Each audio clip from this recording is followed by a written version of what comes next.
नमस्कार दोस्तों, आप सभी का स्टडी विद प्रतीक चैनल में आप सभी का स्वागत है। हम पढ़ रहे हैं पॉलिटी की हमारी यहाँ पर अगली क्लास है।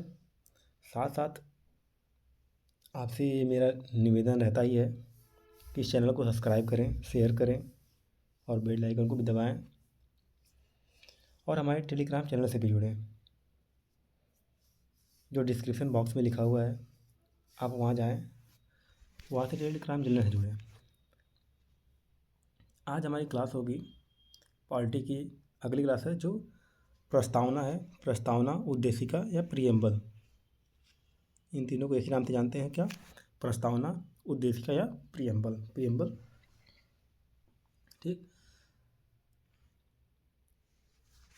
तो आज एक अहम टॉपिक है, जो संविधान के प्रस्तावना की बात की जाएगी। इसको हम ज़रा ध्यान से देखेंगे। प्रस्तावना एक शब्द है, उद्देशिका एक शब्द है और प्रियम्बल क्या है, इसी का इंग्लिश वर्ड है। ठीक। अब देखेंगे प्रस्तावना में उद्देश्य प्रस्ताव। कौन सा प्रस्ताव? उद्देश्य प्रस्ताव। 13 दिसंबर 1946। कब? 13 दिसंबर 1946। किसके द्वारा? पंडित जवाहरलाल नेहरू जी के द्वारा। स्वीकार कब किया गया था? एक्सेप्टेड। स्वीकार कब किया गया था? ये 22 जनवरी 1947। 22 जनवरी 1947 कब? संविधान सभा में। संविधान सभा के द्वारा। आइए देखते हैं प्रस्तावना। प्रस्तावना हमारा जो है ये 26 नवंबर 1949। कब? 26 नवंबर 1949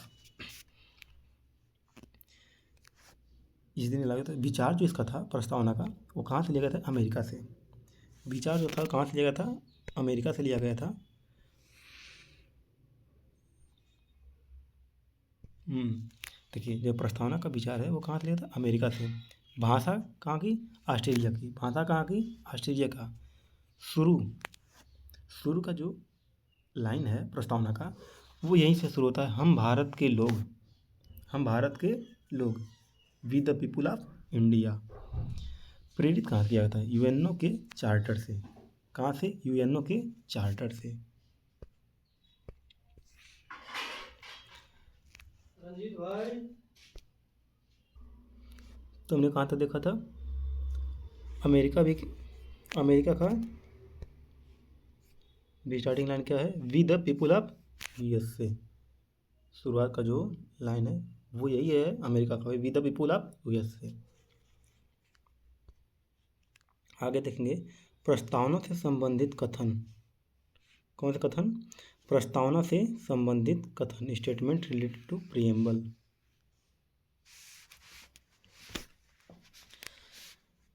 इसमें कुछ कथन है, जो कौन से कथन किनके द्वारा कहे गए हैं, ये इसमें दिया गया है। आइए देखते हैं। प्रस्तावना संविधान की आत्मा है। किसकी आत्मा है? संविधान की। कौन किसकी आत्मा है? प्रस्तावना संविधान की आत्मा है। ये किसने कहा था? ठाकुरदास भार्गव ने। किसने कहा था? ठाकुरदास भार्गव ने। दूसरा जो कथन है वो कहा था प्रस्तावना संविधान की कुंजी है। प्रस्तावना संविधान की कुंजी है। ये किसके द्वारा कहा गया था? गजेंद्र गटकर के द्वारा।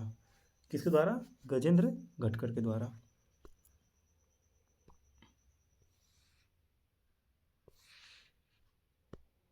किसके द्वारा? गजेंद्र गटकर के द्वारा।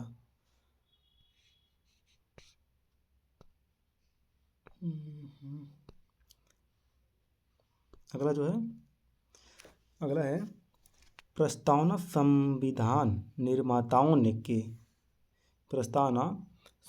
निर्माताओं के विचारों को जानने की कुंजी या मुख्य नोट। कौन सा नोट? मुख्य नोट। एक बार फिर से देखते हैं। प्रस्तावना संविधान निर्माताओं के विचारों को जानने की कुंजी या मुख्य नोट। ये किसके द्वारा कहा गया था? किसके द्वारा कहा गया थे?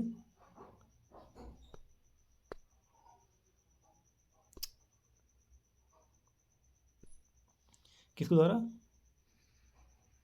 अर्नेस्ट वारकर के द्वारा। किसके द्वारा? अर्नेस्ट वारकर के द्वारा। आइए आगे देखते हैं। प्रस्तावना संविधान की राजनीतिक जन्मपत्री। कौन सी पत्री? जन्मपत्री। प्रस्तावना संविधान की राजनीतिक जन्मपत्री या जन्म कुंडली, ये किसके द्वारा कहा गया था? के.एम. मुंशी के द्वारा। किसके द्वारा? के.एम. मुंशी के द्वारा। प्रस्तावना संविधान का परिचय पत्र। अगला जो कथन है वो क्या है? प्रस्तावना संविधान का परिचय पत्र है। ये किसके द्वारा कहा गया था? नाना साहब पालकीवाल के द्वारा। पालकीवाल के द्वारा। अगला कथन है प्रस्तावना को हिंदुओं की सभा प्रस्तावना को हिंदुओं की सभा कहा गया। किसके द्वारा? विस्काउंट के द्वारा। अगला कथन है प्रस्तावना भारत का एक सूक्ष्म दल। कौन सा दल? सूक्ष्म दल। अगला कथन है प्रस्तावना भारत का एक सूक्ष्म दल। ये किसके द्वारा कहा गया? जी ऑस्टिन के द्वारा। किसके द्वारा? जी ऑस्टिन के द्वारा। आगे देखते हैं। आगे क्या है? प्रस्तावना से संबंधित केस या मामले। Case related to preamble. प्रस्तावना से संबंधित केस या मामले। पहला क्या है? वेरुवादी वर्सेस भारत संघ। कब? 1960 में। वेरुवादी वर्सेस भारत संघ कब? 1960 में। ये क्या था? एक क्वेश्चन इसमें बनता है, एक क्वेश्चन बनता है इसमें। ठीक, इसमें लिखा क्या है? क्या प्रस्तावना संविधान का भाग है? ध्यान सुनिएगा, ये लगभग सबके दिमाग में एक प्रश्न चलता है। क्या प्रस्तावना संविधान का भाग है? क्या इनमें संशोधन कर सकते हैं? आंसर सुप्रीम कोर्ट के द्वारा। किसके द्वारा? सुप्रीम कोर्ट के द्वारा। प्रस्तावना संविधान का भाग नहीं है। किसका भाग नहीं है? संविधान का। इसमें संशोधन नहीं कर सकते हैं। इसमें क्या नहीं कर सकते हैं? संशोधन।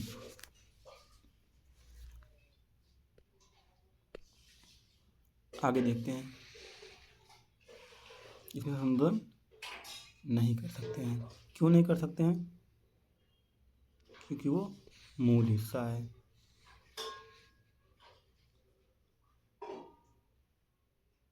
अगला जो केस है देखते हैं, किसके बीच था? केशवानंद भारती वर्सेस केरल। ये कब हुआ था? 1973। कब? 1973। इसमें सुप्रीम कोर्ट ने क्या कहा था? 1973 में इसमें सुप्रीम कोर्ट ने ये कहा था प्रस्तावना संविधान का भाग है, इसमें संशोधन कर सकते हैं। वो तब नहीं कर सकते थे, लेकिन जब 1973 केशवानंद भारती और केरल के वर्ष जब हुआ था तो सुप्रीम कोर्ट ने ही खुद कहा था कि प्रस्तावना संविधान का भाग है, इसमें संशोधन कर सकते हैं। लेकिन कुछ नोट्स हैं। क्या नोट्स हैं? मूल ढांचे को छोड़कर। मूल ढांचे को छोड़कर, जो उसका मूल ढांचा है, जो उसमें मूल शब्द दिए गए हैं, उनको छोड़कर हम उसमें संशोधन कर सकते हैं।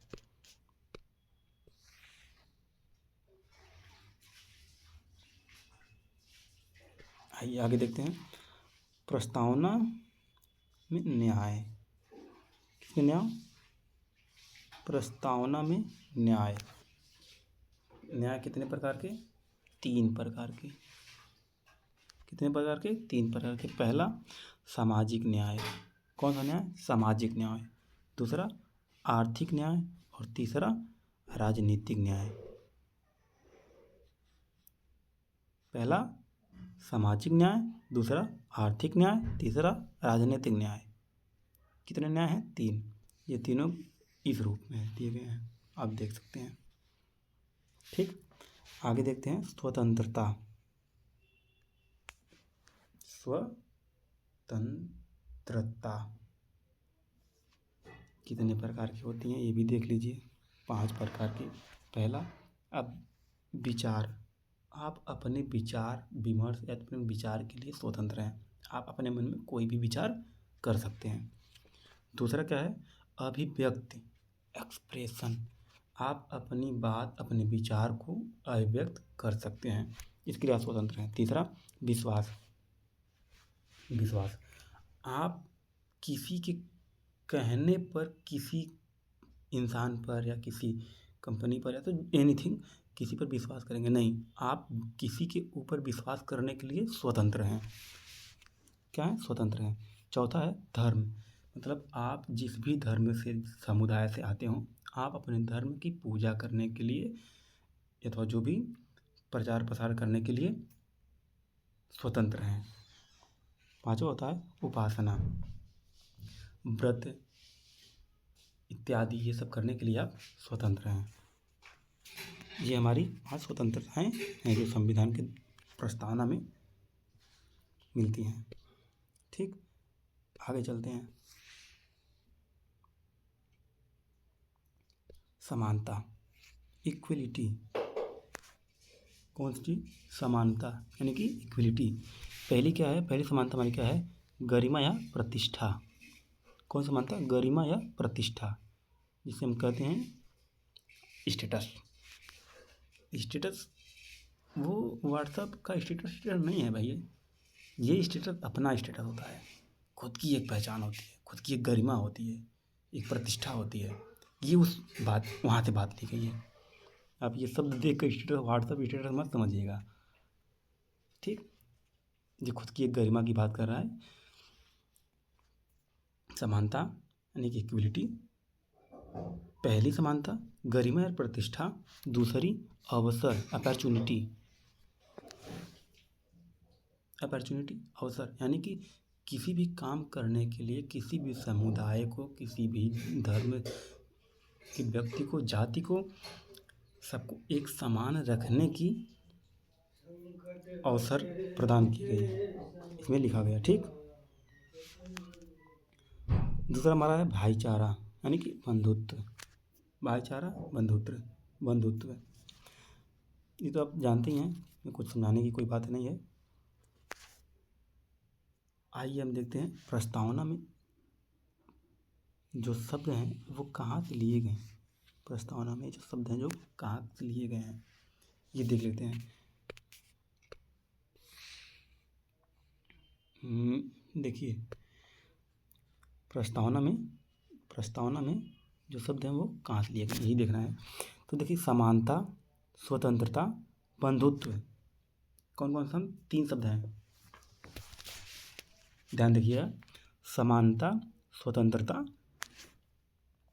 और बंधुत्व, ये 3 शब्द हमने लिया है फ्रांस से। कहाँ से लिया गया है, फ्रांस से।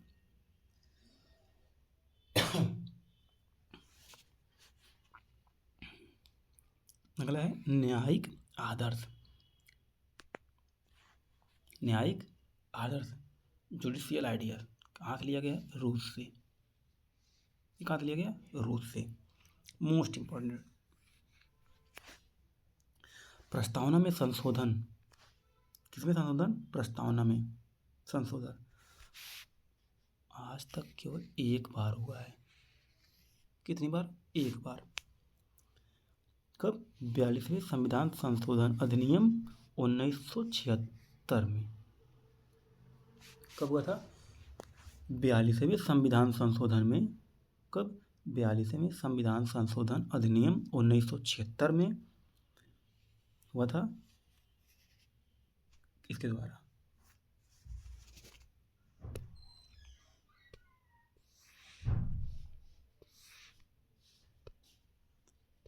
आइए, हमारा टॉपिक अब समाप्ति की तरफ बढ़ रहा है।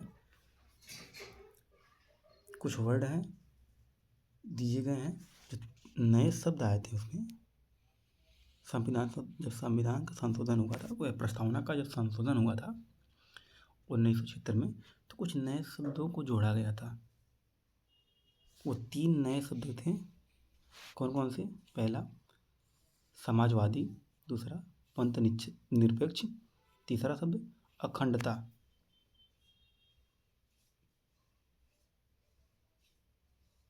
एक बार फिर से देखते हैं, 3 शब्द कौन कौन से हैं?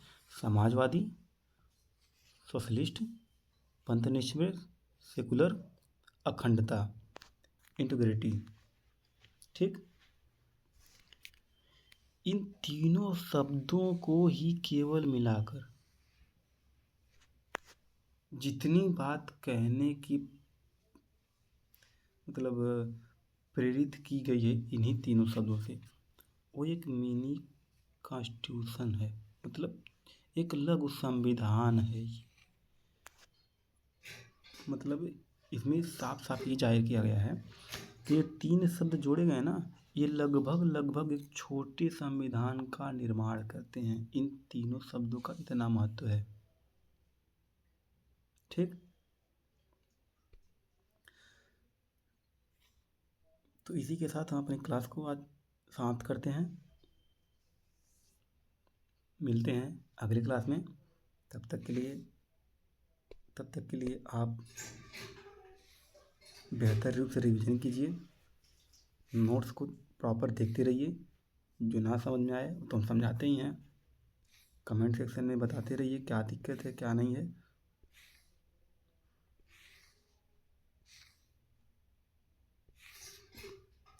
बाकी इसी के साथ मैं एक बार फिर से आप सभी को याद दिलाना चाहता हूँ कि हमारा चैनल ज़रूर सब्सक्राइब करें। चैनल का नाम स्टडी विद प्रतीक। साथ साथ टेलीग्राम चैनल को भी फॉलो करें।